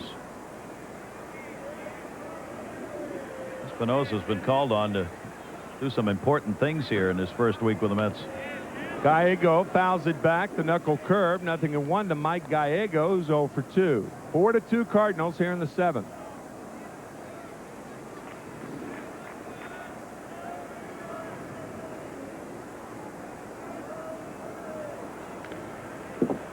Nothing and 2 now to Gallego. It would be a shame for Isringhausen to hold the Cardinals down this inning and next inning and then see him lose the game because of that dreadful 6th inning. As we look at our National League scoreboard, Phillies over the Pirates. Expos remain hot. High to Gallego. 1-2 to Mike Gallego. Indians over the Orioles, trying to win 2 out of 3.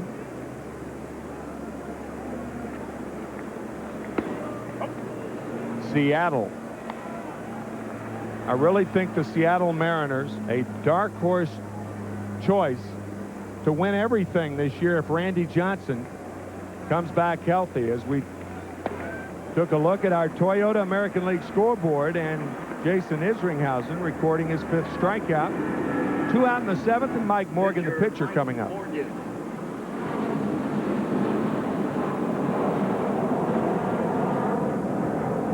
What a blistering lineup those Mariners can throw at you. Buhner, Griffey, Martinez, Joey Cora having a good year, and Alex Rodriguez. Staggering numbers he's putting up for a 20-year-old. Saw that Sports Illustrated story on him a couple of weeks ago. I mean, he's up there with the likes of Cobb and Wagner and those. Yeah. For averages for guys at that age coming into the season.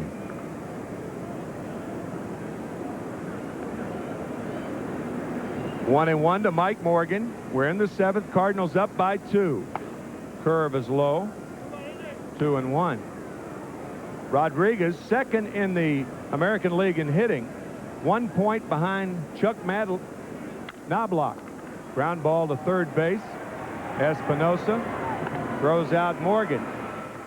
Cardinals go in order in the 7th. However, it's 4-2 St. Louis. 7th inning stretch coming up after this from your local Honda dealer.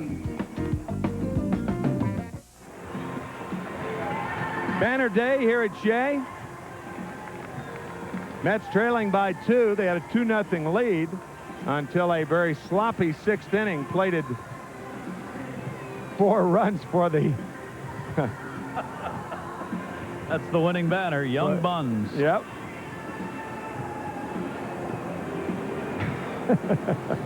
Michael Frank from Seaford, New York, the winner. Yeah. Now I know Keith Hernandez is one of the judges.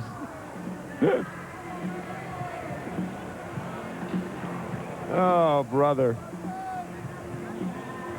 Well, speaking of that, we were talking about Alex Rodriguez the last half inning.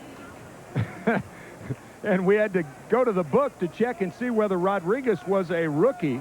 He had 142 at-bats last year. If you have more than 130 at-bats, you are not considered a rookie. And Gary, you and I are talking between innings. That's a shame that he can't win the Rookie of the Year. I mean, it would be a landslide, no problem. No problem. No question. Just missed it, too. I mean, just 12 at-bats. Wow. Butch Husky, the first baseman, as the Mets need to score. They trail by 2, and Butch takes ball 1 from Mike Morgan. Butch singled and scored the first run of the game, or make that the second run of the game for the Mets. Hit hard to left center, and this ball gets down. It cannot be tracked down by Langford, and Husky has his second hit, and that'll bring up Alex Ochoa.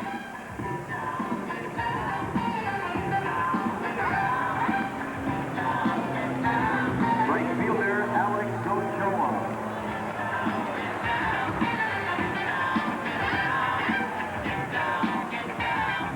Alex 1 for 2. Mets now with 5 hits. The Cardinals have 5 hits. And Danny Schaefer is out to talk to Mike Morgan. He got that pitch up. Maybe some concern to whether or not he starts getting the ball up, and Mike Morgan would be in real trouble. He hasn't had that problem thus far in the game, even in that 5th inning when the Mets got the 3 singles off him. Butch Husky, make a mistake to Butch, and this season he's making you pay for it. He got that one over the middle of the plate and drove it. They did not have bullpen action going here, so they need some time if that's a concern. And they're buying that time with that slow walk by LaRussa out to the mound as Corey Bailey, the right-hander, is now called for by third base umpire Kerwin Danley. So Corey Bailey will be in there. Fine job by Mike Morgan on the afternoon. He leaves with the lead. He cannot be the losing pitcher. He can only win the game. And this call to the bullpen is brought to you by 9X, and Gary and I will be right back after these messages.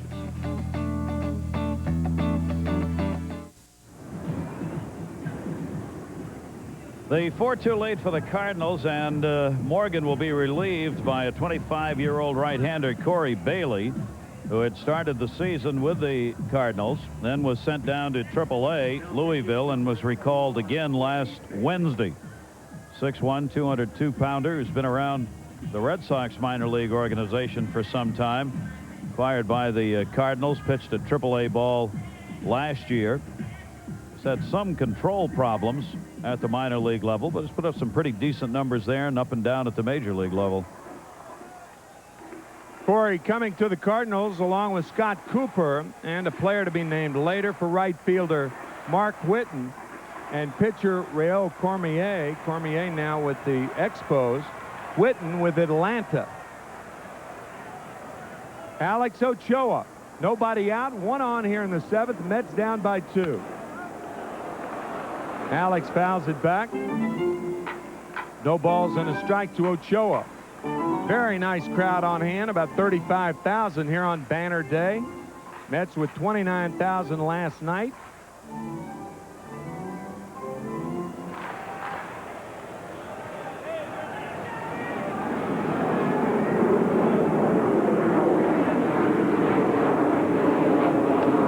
High with the fastball is Bailey. 1-1 to Ochoa.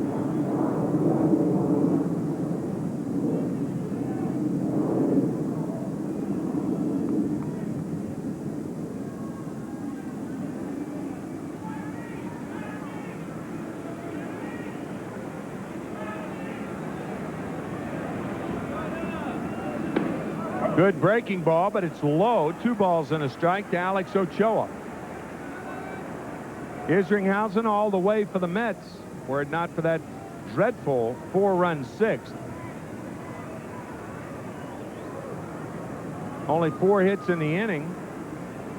2 were infield hits. Did Ochoa go too far? Yep. Harry Wendelstedt says yes, so it's 2-2 to Alex Ochoa. Ochoa thought he'd gotten that bat back in time. A breaking ball, hard one, down and away. Tried to hold up at the end. I thought he went too far. It was close. I mean, fouled away. The big thing is that that's a swing that's understandable with 2 strikes, but not when the count's in your favor. And the Mets, it is epidemic in their lineup. They're young hitters. When they are ahead in the count, they don't make a pitcher come to them. I know some of that you learn with time, or you hope to. Toward third, foul. Still 2-2 to Alex Ochoa. That's another reason, Timmy, why we've talked about Dallas Green saying the big hits we need, get a runner to third, less than 2 outs. Why they don't get those is because they end up swinging at the pitcher's pitch rather than getting ahead on the count and getting one for a hitter to hit. There's just more. You mentioned the name Keith Hernandez. He was as good as anybody as I've ever seen at working a pitcher and getting a predictable pitch. Rusty Staub, another one. And Ochoa down on strikes. First strikeout for Bailey, and Edgardo Alfonzo coming up. See, now let's think about that at bat. Count 2 balls and 1 strike. Now the low fastball, nowhere near the strike zone, check swing. Now it's 2-2 instead of 3-1. There's a huge difference in a 3-1 count and a 2-2 count. Huge.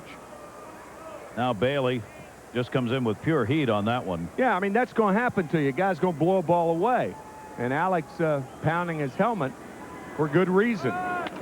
Ground ball, right side. Caught by Gallego. And Husky all over Royce Clayton, and he's going to stay on second base until second base umpire Brian Gorman calls him out, and he did. Shortstop. He's limping off a little bit on that left leg after he made that slide into second base on the takeout roll. Very close play at second base. Gallego, see, right there with Clayton. No chance for Clayton to turn it as he rolls in. Takes Clayton out of the play. So Husky running on the play. The hit and run was on, and here's Ordonez. Ordonez 0 for 2 on the afternoon, and he hits one hard to center, but Ray Lankford was in, and he goes back to make the play. Still 4-2 Cardinals. Good job by Corey Bailey on our Miller line score. 5 hits for each side, but the Cardinals up, and we'll return after this message.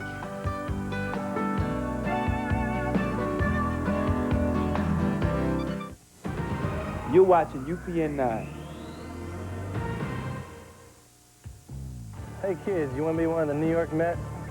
Be part of the team. All-star members of the New York Mets fan club receive lots of Mets souvenirs, an official membership card, and a 1-year subscription to the fan club's official newsletter.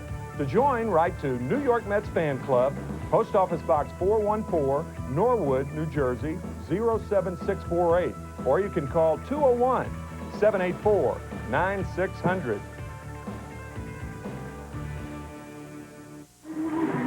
Four to 2 Cardinals, top of the 8th inning. And a very warm day here at Shea, and about 4 hours north of here, a very warm day for a different reason. New Hall of Famers Jim Bunning, Bill Foster, Ned Hanlon, and Earl Weaver. Jim Bunning with 224 Major League wins, pitched a perfect game here in 1964. Pitched in 8 All-Star games, ranks 11th in strikeouts, second at the time when he retired. was the first guy to pitch a no-hitter in each league, in 58 for the Detroit Tigers, 64 for the Phillies, and Earl the Pearl also in 16 years of winning baseball. So 4 very deserving names, and also Herb Carneal, longtime voice of the Minnesota Twins, as Royce Clayton takes ball 1 from Isringhausen, 1-0. What a happy day in the Bunning household. Little looper into center field is going to fall in front of Lance Johnson. And Clayton with the leadoff hit here in the 8th inning.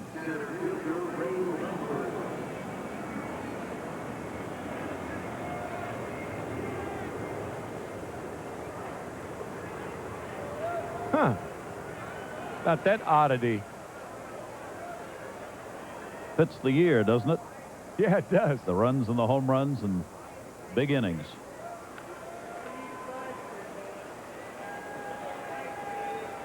That's why baseball really dates back to biblical terms. First 3 words of Genesis, in the beginning.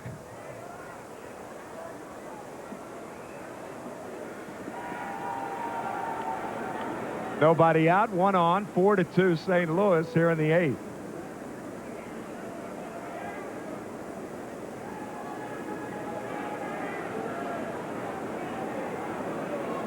Go back to biblical times sometimes, pal. That's what we mean. We say going by the book.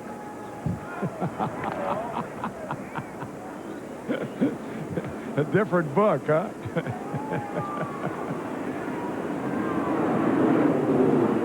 Oh, me. Ray Lankford, the batter, he is 1 for 2 with the run scored. And there's a book. That is a book that charts all the players in the National League. Dave Duncan. That's his Bible. Yep. Isringhausen thought that pitch was high enough. No, sir, says Randy Marsh. Ball 1 to Lankford.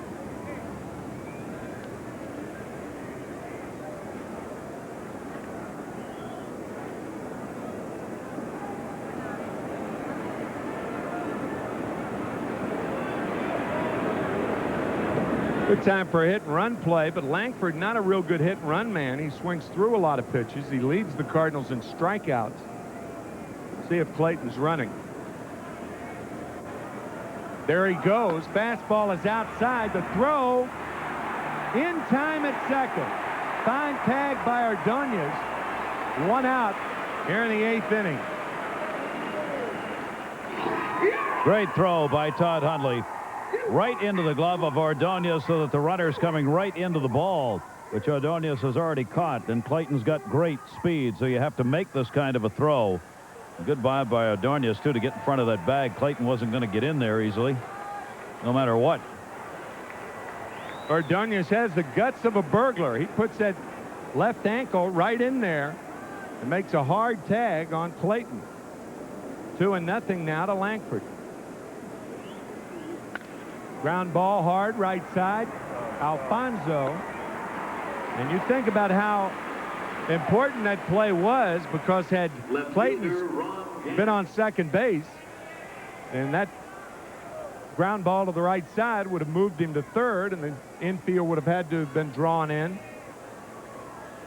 People talk about speed. I don't think enough emphasis is given to the fact that when speed takes you out of an inning, like it has so far, the Cardinals here in the 8th. Here's Ron Gant. And you eliminate the leadoff man who's getting on base. That's a huge out. 1 ball to Ron Gant, who had the most important at bat in this game. Bases loaded, nobody out in the 6th inning. Outside to Ron, 2-0. And he had a check swing fastball on a 2-2 count that rolled through the legs of Alvaro Espinoza. 2 runs scored, 2 runs ending up at, or 2 runners ending up at second and third. Cardinals eventually plated them, and that's where we are. 4-2, 3 balls, no strikes to Ron Gant. You knew it'd be swinging there. 3-1. Probably the last inning for Jason Isringhausen, as he is due to lead it off for the Mets in the bottom half.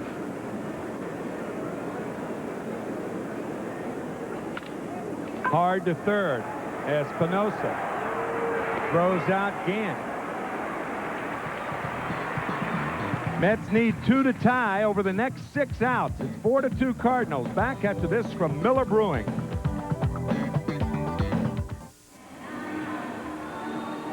Four to 2 Cardinals here in the 8th. The Mets need some locomotion. They'll turn to Carl Everett. Fine job by Jason Isringhausen. 3 of those runs were earned of the 4 given up. But a single by the pitcher, a bunt single by Royce Clayton, a ball that Ray Ordonez tried to shovel off to Alvaro Espinoza. Bases were loaded with 1 out, then the error by Espinoza. 2 more runs scored. It's 4-2 St. Louis, and Carl Everett pinch hitting for Isringhausen. Ball 1 from Corey Bailey in relief of Mike Morgan.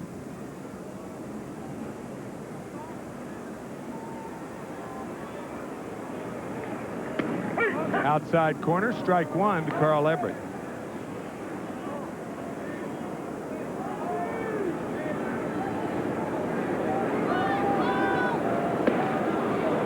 Good overhand curveball from Bailey. Ball and 2 strikes to Everett, who is 8 for 25 as a pinch hitter.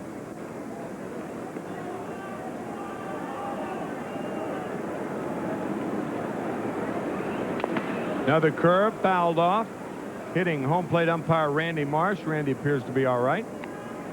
And Doug Henry warming for New York. He'll be the pitcher in the 9th inning.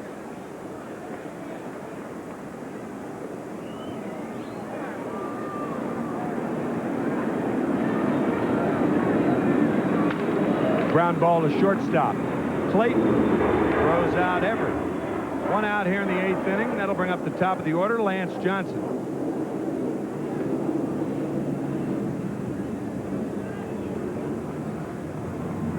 Center fielder Lance Johnson.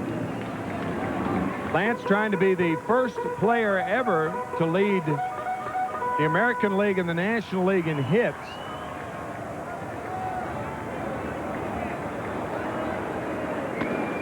And being quite the entrepreneur, he will probably be a guy who tries to lead the record industry in hits. Quite the entrepreneur. He is the owner of a record company, produces CDs and tapes. And his newest album, newest CD, is by Vincent Green, and it's called I'm Here For You. And we haven't heard that yet, Gary, but you can bet we will. Little jazz. Before too long. 2 balls and a strike to Lance Johnson. There's the cover of that new CD, put out by Hush Entertainment, a company owned by Lance Johnson. He is the president, not the whole owner, but part owner of Hush Entertainment out of New York. He had the company headquarters in Chicago and moved it to New York when he was traded. 3 balls and a strike now to Lance Johnson. Or when he signed as a free agent. Was not traded from Chicago. And he walks. My goodness, what has happened? Lance Johnson draws a rare walk. How many times has he walked this year? 17 unintentionally. Really unintentionally. And that's out of 470 at bats too. So Johnson aboard with 1 out, and Alvaro Espinoza coming up. Very unintentionally, huh?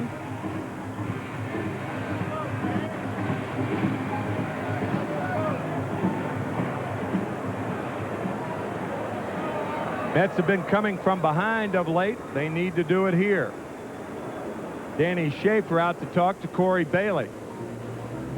Bailey came in the 7th inning.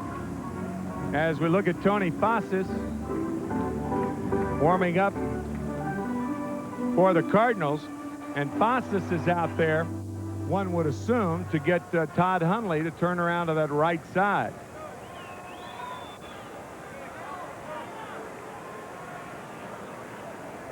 Corey Bailey struck out Alex Ochoa, and then Edgardo Alfonzo grounded to a fielder's choice. and he got Ray Ordonez to fly to center. Carl Everett led off this inning with a ground out, and Johnson walked, and now Espinoza swinging a miss at the slider. Bernard Gilkey with a sore ankle, missing today's game, a rare miss for Bernard. Tim Bogar might have started at third in this game, but he was really not feeling well yesterday. Migraine problem, and today a little better, and he's available, but not feeling well enough to start. Ground ball towards short. Clayton, Gallego, and back to Mabry for the double play. So that ends it in the 8th inning. 4-2 Cardinals. We're back after this from 9X.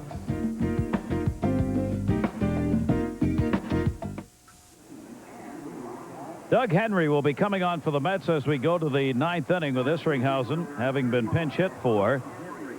Numbers for Doug Henry on the season. His last outing came on the 1st against Pittsburgh. He worked a couple of innings, charged of 3 runs on 4 hits, but only 1 of those runs earned. He walked none and struck out 2 in that appearance. His job here, a hold situation to give the Mets a chance in the bottom of the 9th. And our Nobody Beats the Wiz game summary. All 4 of the Cardinals runs scored in the 6th inning. Mike Morgan, 6+ innings of work. All hits were the singles. And Todd Hundley, his 33rd home run of the year. So the Mets have to come from behind in this game. 4-0 to start the homestand. Then they've lost 2 out of 3. And Brian Jordan fouls it back. 0-1 to Brian. Jordan 1 for 3 with 2 RBIs on the day, and the slider is inside. 1-1 to Brian Jordan.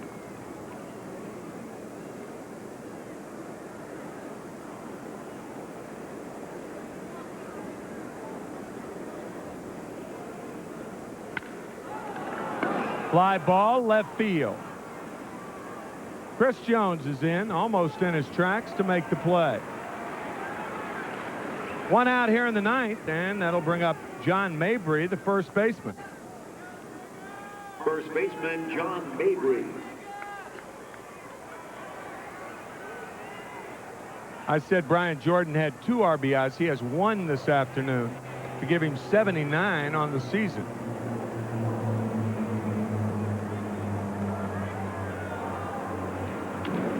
Mabry fouls it back. Mabry 1 for 3. Single to left for the first hit of the game, and then struck out and grounded into a double play.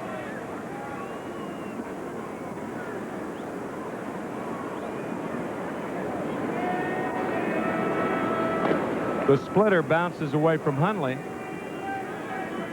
Who do the Mets have up in the bottom of the 9th inning? Well, we're going to tell you. Chris Jones, Todd Hundley, Butch Husky. Top of their order. Meat of their order, should say.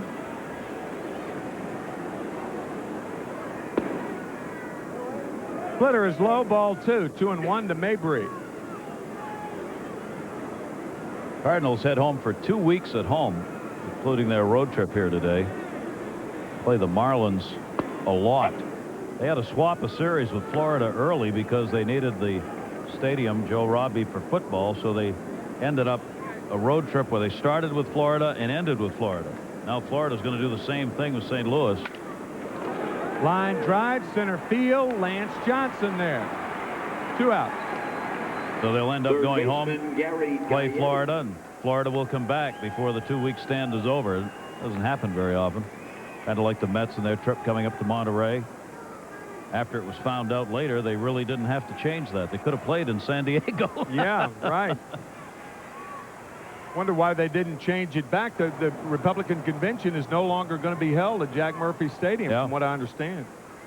Gary Gaetti, fastball is low. That's the reason that the Mets and the Padres were initially going to play there the 16th, 17th, and 18th of this month. I think Major League Baseball wants to make that entry into Mexico. Fastball on the corner with the next expansion, which could be in 1999. Don't know whether Mexico City will be involved then, but probably the one after that. Everybody's speculating. Inside corner now, 1-2 to Gary Gaetti.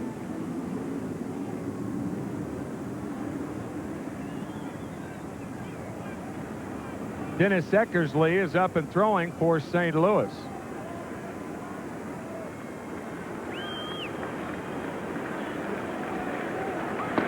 Splitter is low to Gaetti, 2-2 to Gary Gaetti. We're in the 9th inning, 4-2 St. Louis.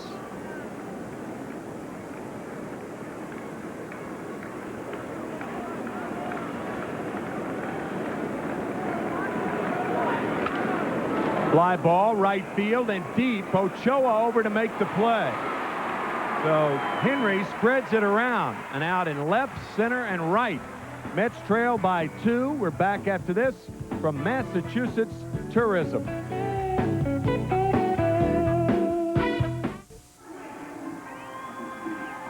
Four to 2 Cardinals, bottom of the 9th inning. And from Animal House, John Palucci trying to get this crowd on their feet. Banner day here at Shea.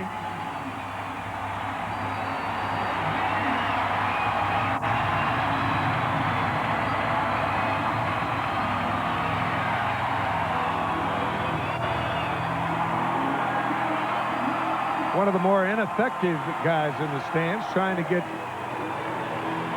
the crowd on their feet. I don't know what the residuals have been on that one segment of Animal House, but every sporting event in the country uses it. Oh, it's wonderful.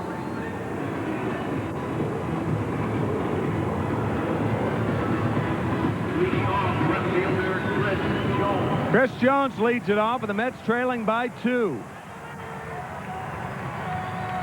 Corey Bailey is still out there. The Cardinals, however, with Dennis Eckersley and Rick Honeycutt warming for them in the bullpen. Chris Jones 0 for 3 has hit the ball well to left and center.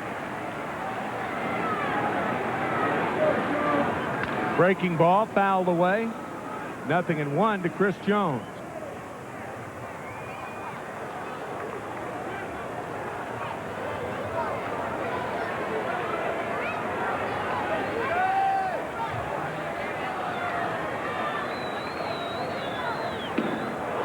Fastball outside. 0-2 to Chris.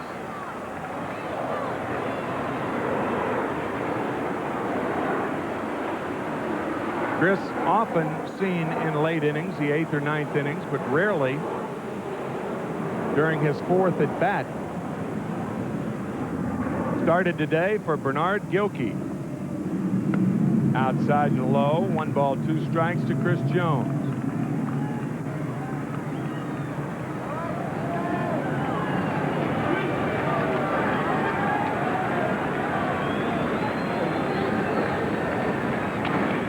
Foul back. Chris stays alive.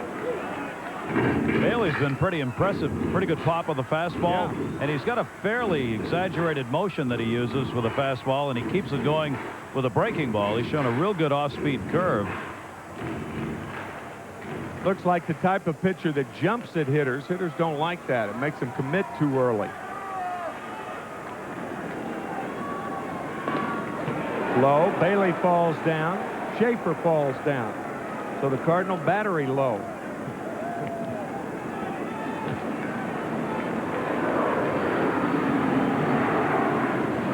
Mets are hoping that's the case at least. 2-2 to Chris Jones. Don't know if Bailey will get to stay here, but he's never had a major league save. He's led a couple of seasons in the minors in saves. Jones fouls it back. Still 2-2 to Chris Jones.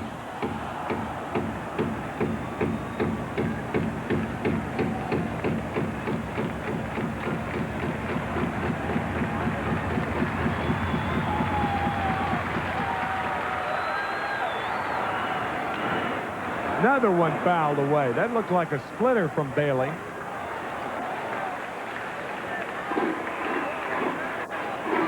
CJ looked like he may have injured his left hand on that swing.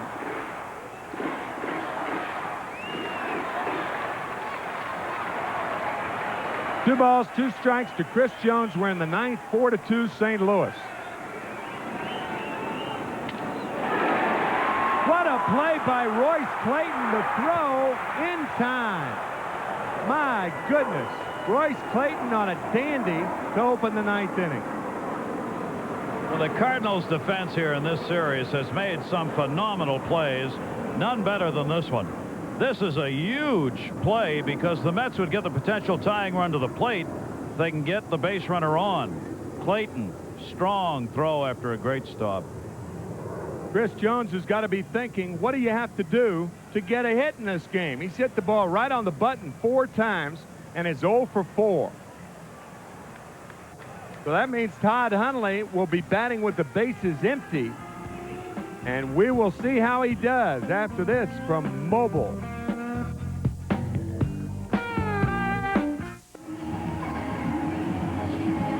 Getting into the groove of the ballpark.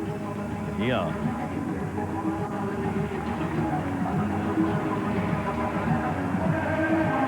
His name is Tony Fossas, the veteran coming on. The big one-out specialist here to take on Todd Hundley. As Tony La Russa goes by that book we were talking about right here to turn Hundley around to bat right-handed. Certainly understandable here, but that fine play by Royce Clayton on Chris Jones's one hopper means that Hundley will be batting with nobody on instead of representing the tying run. The curveball in there to Todd, 0-1 to Hundley, who hit his 33rd home run of the year to lead off the 2nd inning. Grounded foul, so Hundley in the hole, 0-2. Good job by Corey Bailey in relief. He came on for 2 1/3 and gave nothing up. Walked 1, struck out 1. That's all the Mets did against that right-hander. In all probability, this will be the only batter faced by Fossas. Eckersley continues to throw, and the Mets have Butch Husky and Alex Ochoa if Husky gets on. Coming up, fastball inside, 1 ball, 2 strikes to Hundley. There's Butch. He's on deck. 4-2 St. Louis. Nobody on and 1 out in the 9th inning. Strike 3 called, and Todd knew it. 2 outs now as Fossas gets Hundley on the inside fastball, and maybe Eckersley. Now, I was going to say maybe he's not coming out, but no way. Tony La Russa is going to give his star stopper a little cushion. There are 2 outs and nobody on here in the 9th, and we will be back after this from Massachusetts Tourism.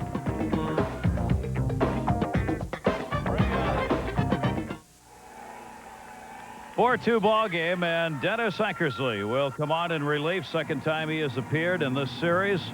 On Friday, in 2/3 of an inning, he was charged with a run on 3 hits as he was unable to complete that one. He's 17 for 20 in save opportunities this year, tied for 10th in the National League in saves.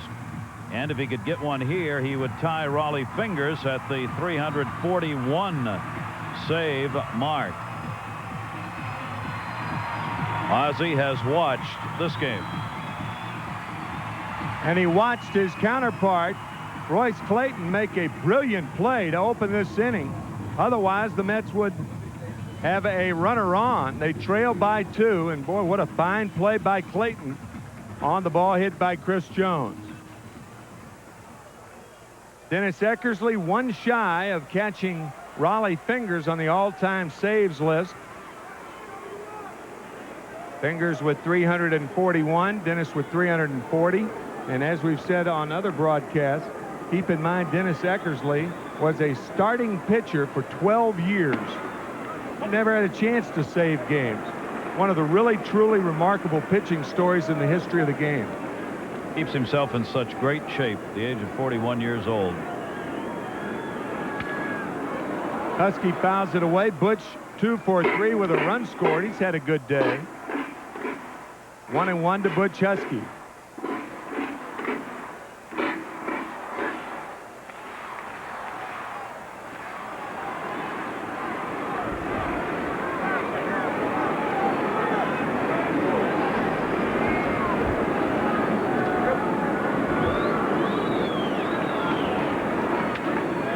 Another one fouled out of play. 1 ball, 2 strikes now to Butch Husky. That high leg kick, partially responsible for right-handers in particular not picking Eckersley up.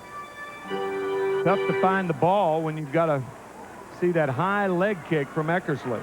One of the few guys who has that high leg kick from a guy with a stretch.